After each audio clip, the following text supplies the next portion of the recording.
Hey you guys, it's Brit. Tonight we're here to react to Love Meg and her husband mapping out a year in Europe. I figured that this would be a good reaction, but just to make sure, I did ask you guys in a recent vlog if you wanted me to react to this or if I should just leave it as is, and you guys expressed interest, if I can speak. So here we are. If you're interested, please keep watching.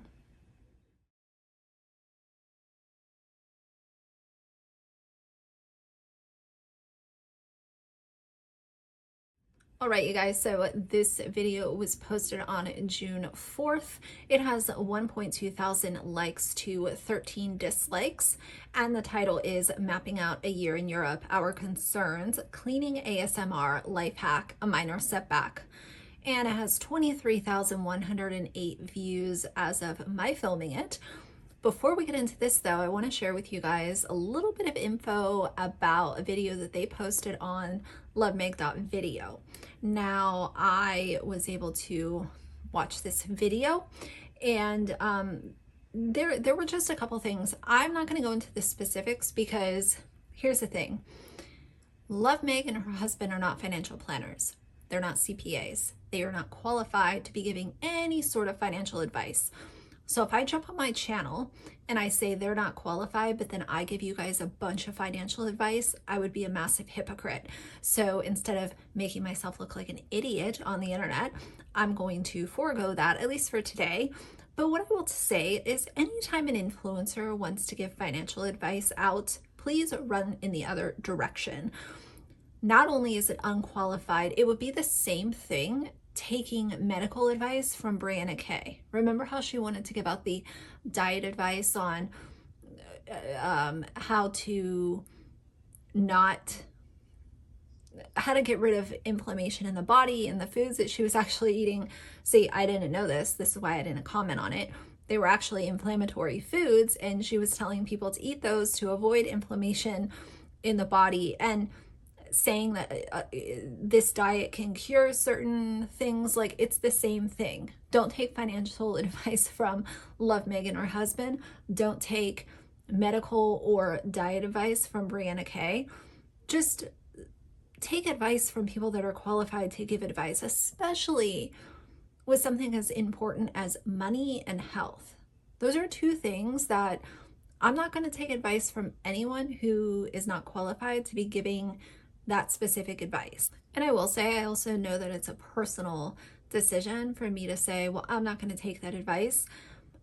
You can take whatever advice you want to, but if I was going to tell anyone anything, it would be to err on the side of caution when listening to what these influencers are telling you on their channels.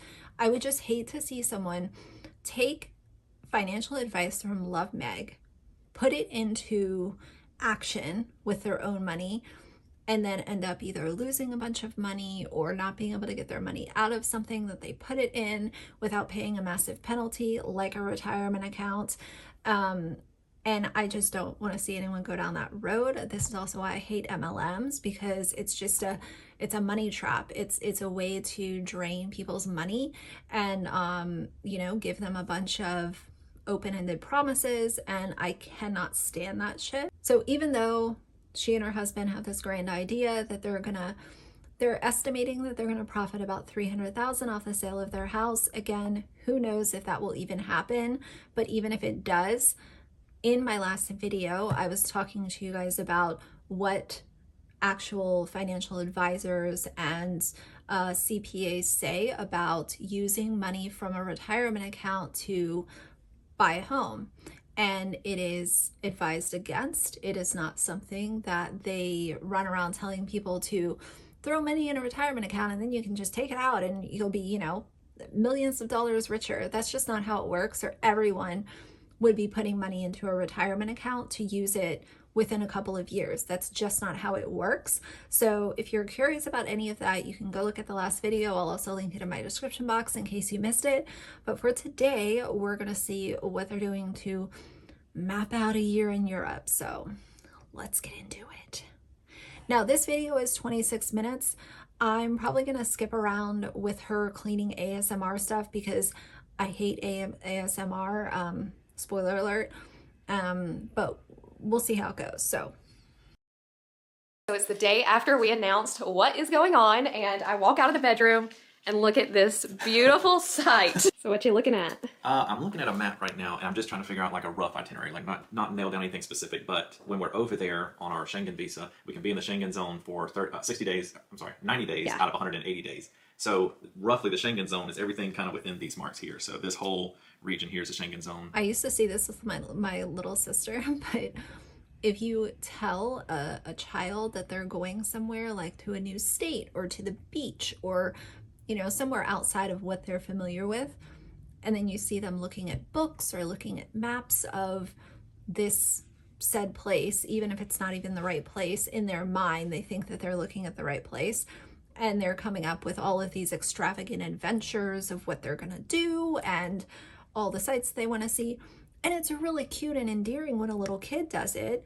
But to see Justin sitting here at this table with this map, to me, again, I will go back to what I said before. This reminds me of like 18-year-old Brit when I came back from Miami and I thought I was going to like relocate my job and just be living on South Beach. It was completely like out of my mind. I was an idiot for even thinking that that would be possible. But I think back to that when I see all of this. This stuff down here, Croatia, Turkey, Montenegro, all that doesn't count. And then obviously down in Africa doesn't count. So I'm just trying to figure out, like, we can basically do 3-month blocks. So it will be something like... Here, let me come over here so they can see it right side up instead of upside down. I'm not sold on this plan yet, but just to give you an idea, we could do like, start here in Lisbon and do 3 months of travel all the way up to the top of France here. And then that would be our 90 days. We cross over into the UK and we'd spend 90 days there. That would reset our time. Can you imagine this with their 2 dogs and their 2 kids? Now, I'm going to focus a little bit less on the kids because I have gotten some comments from people that are like, oh, it'll be really fun for the kids. They won't really care because they'll just be having fun. So that part I understand. I still think that there are social issues and educational issues that will impact both of them because of this decision. If we actually get to the point where they go, which right now, who knows, it could fall through. But I really focus on the dogs because, and I don't know, guys, like some of you might just be like, oh my God, can you shut the fuck up about their dogs already? And if that's you, that's fine. You're not obligated to listen to me rant and rave about these dogs, but as a dog owner, it hurts my heart to think of, you saw what he just pointed out, literally traveling all of that distance over the course of 90 days. Then they go to the UK for 90 days. These dogs are not going to have any clue what's going on. First of all, they're going to have to go on the plane. So let's just get that out of the way. Like, that's a requirement, no doubt. He's going to find new boxes. You want to get that, or is she going into... Oh yeah, she might be ready for food. This is food related, I'm sure. Then they're going to be in Airbnbs that they don't know. And that's going to be another thing too, because not all Airbnbs want 2 dogs. Sometimes you're lucky if you can get 1 dog, you know, they don't really care, but to get 2 dogs, that's just going to be something else that they have to keep an eye out for. So let's just say that they've got the places, everything's all figured out. You have to think, a dog gets very comfortable in its home. And when you think of getting the dog over there, showing them that they're okay and they're safe in the place that they're at with, you know, Meg and Justin and the kids, okay, we're cool. Then you might only be in that first house for 2 weeks or a month at the most. And then you're going to have to start traveling north. Then you're going to be in a different house they're going to have to get used to. And they're going to be spending a ton of time in the car because, as we already learned, they're going to be shipping their vehicle over there. That's a ton of time in the car, in new houses, and also in a new home alone. Because like I said in my other video, they're not just going to go there and be sitting in the house 7 days a week. They're going to Europe. So they're going to want to sightseeing, go out to restaurants and all that kind of stuff. And even if a lot of the stuff they can take their dogs out with them, their senior dog is not going to want to be sightseeing and going to all these restaurants and stuff. Like, I really, really, really hope that Meg, if she cares so much about both of her dogs, I hope that she can make the selfless decision to leave them with her parents. I really hope that she can do that. I doubt that she will, because in my opinion, she is just selfish and self-centered and all the things. But it would be in their dog's best interest to stay behind with family, even though it's not ideal. I'm pretty sure that they would much rather be in a backyard, in the same home, not being toted all around Europe. And that's just how I feel about it. And we're not even talking about the fucking plane ride. That's a whole nother issue. And then we would do like another 3 months coming down through Germany, Belgium, Austria. Austria. It's too early in the morning. It's very early in the morning. And then get down here, and then we could kill 3 months in Croatia and Turkey, Montenegro, stuff like that. And so then we would still be good. But that's probably not going to be the plan, because that would mean we would end our trip all the way down here. And I think we want to maybe end our trip somewhere that's more Christmas friendly. You know, somewhere like Germany or Paris or something, London, I don't know. But we might want to end our trip somewhere more up in here, I'm thinking, rather than down here in Croatia or whatever. Right. And I think Croatia and Greece might be really fun to do when it's warm. Yeah. Because of all the beaches and stuff. Yeah. And that's another thing. Greece is actually down here at the very bottom off the corner of this map, but it's part of the Schengen zone as well. So literally, again, here we are. All I see are dollar signs like flying out windows. Any open window, there are dollar bills, like $100 bills, just like finding the nearest exit. Like, they're out of here. All I see is money. All I see is dollar signs. And all I see is a lot of emotional damage to the dogs, for sure. I hope that the kids can focus more on the fun part of it and it doesn't really have a deep impact on them. But you can communicate with your kids different than you can communicate with your dogs. If you tell your kids that you're going to go to a restaurant and you'll be out of the house for an hour and then we'll come back and play with the dogs, they understand what that means. You tell the dogs we'll be back in an hour and they don't necessarily know what that means. They're just going to wait at the door until you come home. If we do go in there, we wouldn't be able to spend a lot of time if we had eaten up a full 3 months to get down here. It's a lot to think about. It's a lot to think about, how to arrange it, to where it makes sense for where you want to be. What might make sense is, and you aren't going to like this one, is if it's like a couple of 12-year-olds at the dining room table with their map, planning some big extravagant treasure hunt. That's what I see right now. We started up here in the UK and did our first 3 months up here. That'd be January, February, March, but that's going to be really cold and gray. And that might be kind of a gloomy way to start. Your first 3 months of travel would be cold and gray up here in Scotland and England and Ireland. But then if we did that, that'd be like January, February, March. Then let's say you had April, May, June to get down here.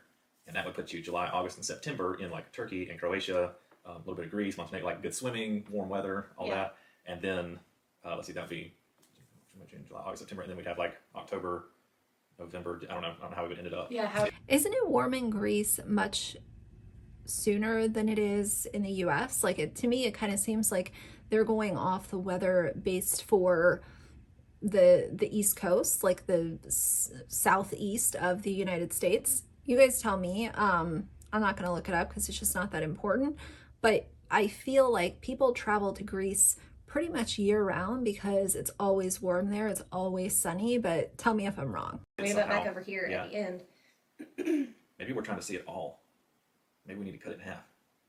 Like if we cut it in half and only did like Eastern Europe. Reminder, he's also a travel agent. Like, so he's supposed to be able to just like plan things. Like, that's what he does. Like, that's his full-time job. And again, to me, I see like a, middle school boy with a map who's just like throwing darts and seeing like where it lands and just going from there. Or Western Europe, which, kind of split it instead of trying to do trying to make some kind of a loop out of it for a year. Or we just have to stay for 2 years. Meg is not happy with this. You can tell that this was not her idea. I think that she's doing her best to kind of go along with it because Justin probably talked to her from a content point of view. Oh, this can do XYZ, we'll sell the house. All she sees is content and money being made from the sale of the house. And with his dodgy, weird plan with this investment account. I think that that's how he was able to get her on board with this. But you can tell that she's just very hesitant. You know, the house that they're in, that was supposed to be like their forever house. Like that was their perfect city, their perfect house. That was their forever house. That's why there was so much time and energy put into making it theirs. So I don't know. This could end very badly. And to me, it just doesn't seem like they're on the same page. Obviously, I'm only judging what we're seeing. I can't judge anything else, but it just seems like they're not on the same page. And Meg was talked into this by the potential dollar signs that they could make allegedly by doing this, even though we know that it's just not feasible. In my opinion, it's not going to work. It's going to be a further nosedive and a mess. It's a lot to think about. It is so much to think about. Like, I mean, I'm sure Christmas is going to be great anywhere. Yeah. Yeah, it is a lot to think about. And that's why typically, especially if people consider doing this and they have 2 kids and 2 dogs and all this kind of stuff, there are a lot of people who plan this for like 5 years, 2 years, 3 years, 5 years. They don't just on a Sunday afternoon get bored and come up with this plan, share it with the internet, and they're all of a sudden trying to throw gum at a map to see where they're going to be next summer. Yeah, I mean, there will be Christmas stuff anywhere. I think in our head we were just saying like, oh, it'd be cool to do it in Germany or Paris or London or something. But I mean, realistically, everybody celebrates Christmas in one way or another, you know? Yeah. And I think my thing was, like, I didn't want to be too cold anywhere. But you're going to have to be at some point. We're going for an entire year, so you're going to have to be it's impossible to avoid the cold. Oh, first world problems. I don't want to be cold. I mean, we went to Greece in August, and it was cool. It was cool in the mornings and at yeah, night. Mornings and evenings. Now, during the day, sweltering hot. But at nighttime, we had to put on jackets with that breeze off the sea. And also, you know, if we are spending, we would still spend 3 months in the UK. Or we don't have to. We can move down. Like, what are you saying? If we because of the Schengen areas. So if we started here, we're not in a Schengen area. So there's no like obligation to have to spend 3 months here, right? Well, not really, but sort of, because if you only did, you know, all this planning that they're doing is completely pointless. It would have been much better for them to actually sit down and communicate what both of them want, what both of them have in mind, come up with some sort of plan before you make, I mean, this video is so boring. I'm only reacting to it because I've been covering this situation with her. If I was a subscriber and I wasn't doing commentary or anything like that, this is very boring. It's baseless. It's just 2 people guessing, like they've got no clue what they're doing, and it's very boring. So whatever. Say you did 2 months here, and then you travel down through, you'd be 3 months. So that would get you down here. You would be 5 months in total, and you'd have 3 months in. So you could come, well, you would be in a safe zone here. Yeah, you wouldn't have to spend 3 months technically, I guess. You could do January, February, then let's say March, April, May, and then June, July, August. Maybe August. Yeah, whatever. But yeah, you have to do 3. Days. Yeah, if we've done 3 months here, then you have to do 3 months out.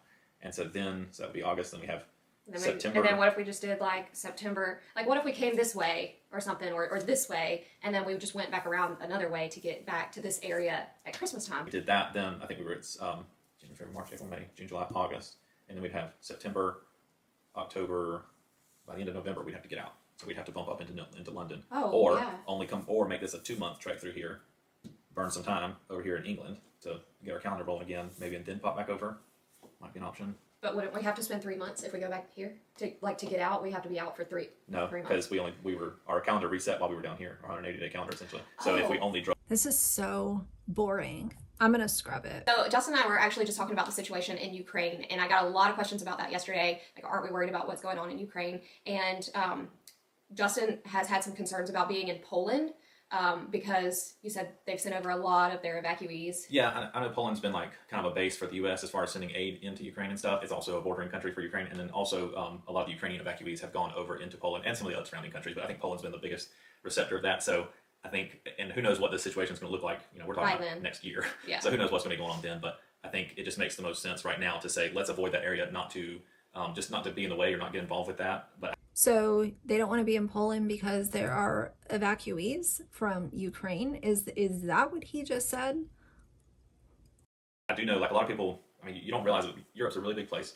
And so the incident in Ukraine is happening over here, just off this side of the map. And it's relatively isolated to that area, as far as being in a dangerous area. And I know, like, I watch a lot of Rick Steves stuff. I was watching one of his podcast things the other night. Matter of fact, this is his map. But I was watching this thing the other night, and he just spent 3 months or 2 months or something over there. I mean, traveled all over Europe. And he said there were zero disruptions, zero concerns with what was going on in Ukraine as far as disrupting travel or being in a dangerous situation. He said, obviously, everywhere you go, there's Ukrainian flags. Every city that you go to, they've got big, Ukraine banners up and stuff like that in support. But he's like, it didn't affect travel at all or tourism or anything for the rest of the continent. So I'm not really concerned about being in Europe with this going on, but I definitely don't want to be in the way over here for Poland, Ukraine, and all that. So He's kind of posing it like, oh, I don't want to be in the way, but I'm kind of getting something else from that.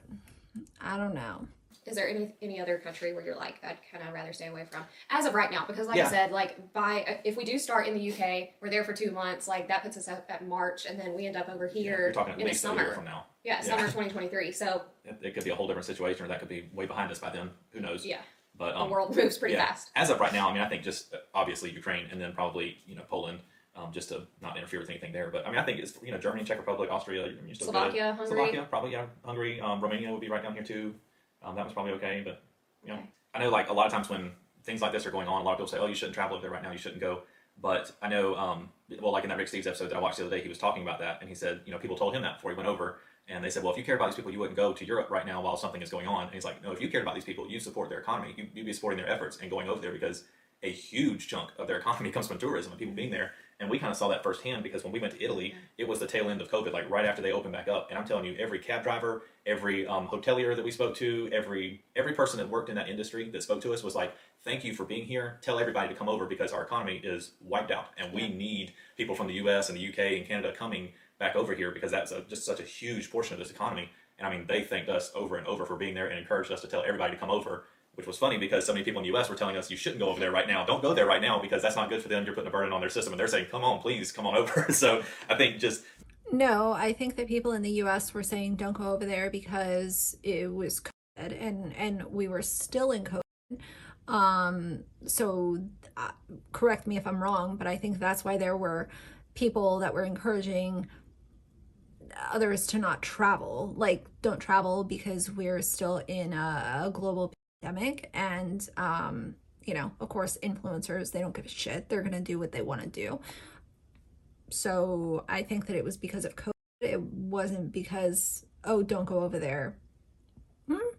Being here, being in Eastern Europe, where we can't go into Ukraine, obviously, but being here in some small way to be a support to that economy is definitely going to help. And people honestly keep scaring me, because I keep getting messages saying, you're going to have to quarantine your dogs for 6 months. And I'm like, are you sure, babe? Are you sure? So this is gov.uk, and as you can see, it talks about going to Great Britain, Wales, and Scotland. Northern Ireland is an EU country, so it's slightly different, but the EU has very similar rules.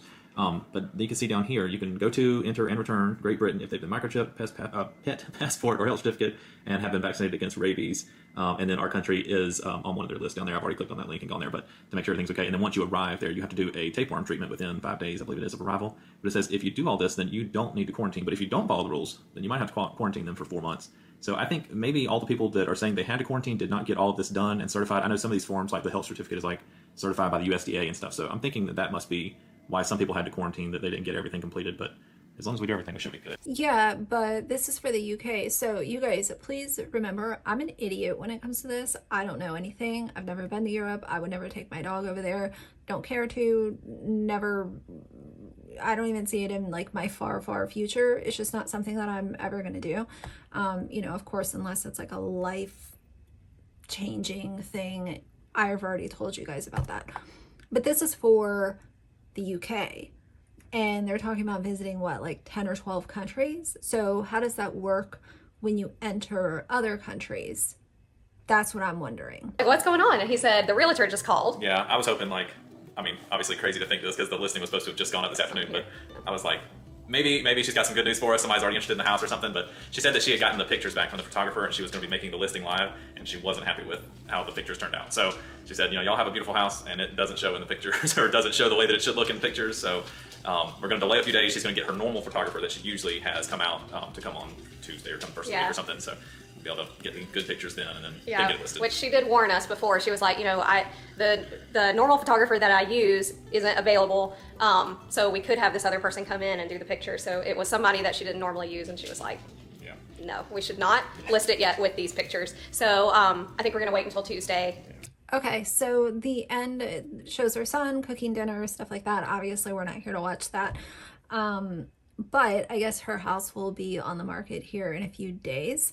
And, you know, I'm not even really too worried about that. Couldn't care less. But I think a lot of the kickback that she's getting when it comes to her dogs is not so much, oh my God, you're going to have to quarantine them. But it's like, why the fuck are you putting a senior dog on a plane with another dog and you're expecting them to both just be along for the ride? That's going to be a huge adjustment. It's going to be a huge shock to both of the dogs. But I think, like me, most of you guys are worried about the older dog, Molly. And Meg wanted to show on her Instagram how, oh look, Molly still plays with toys. Just because Molly plays with toys doesn't mean that she wants to get on a flight and go to fucking Europe and be driving in a car with all of y'all from house to house as you kind of make your way all around Europe. That doesn't equate. It doesn't make sense for a reason. And there's an obvious cause for concern, and there's a reason why most people don't put their dogs on international flights unless they absolutely have to. Now, again, it would be one thing if they were moving there and it was just going to be one house, they were going to be settled, and that was it. But that's just not what's happening. So people that have put their dogs on international flights, it's because they are going to go over there and not bounce around every 2 to 4 to 6 weeks. They know where they're going to live, they're going to settle there, and that's their home. So either way, I guess we'll see how else this kind of falls apart in the near future. I'll be keeping an eye on it. I know you guys will too. This is just really interesting, you know, and it's not to like slam Meg or drag her or anything like that, but I think that when we see influencers make these very public kind of shit shows, people are gonna give commentary on it, subscribers, other YouTubers, and this is just where we are. You know, I'm not here to wish her ill will or call her a bad mom or a, you know, stupid idiot or anything like that. But I do think that there's some cause for concern with some of the things that she is saying she's going to do. And, you know, opinions are allowed on the internet. The internet made her who she is, and it is what it is. The last thing I want to say is in the lovemeg.video, video, she and Justin definitely mentioned more than a few times how much they you know, love Trump, and I just thought that that was very interesting. You know, some influencers choose to keep their political stuff off of their platform. I always think that that makes it a little bit more of a neutral place for subscribers, just so that you know, people aren't weaponizing politics against one another. They're not fighting in the comments.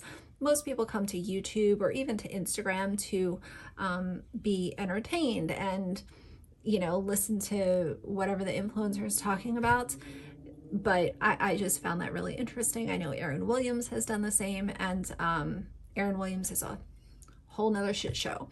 But either way, that's going to be it for now. So if you like the video, please leave a like and a comment. And if you'd like to see more from me in the future, please subscribe.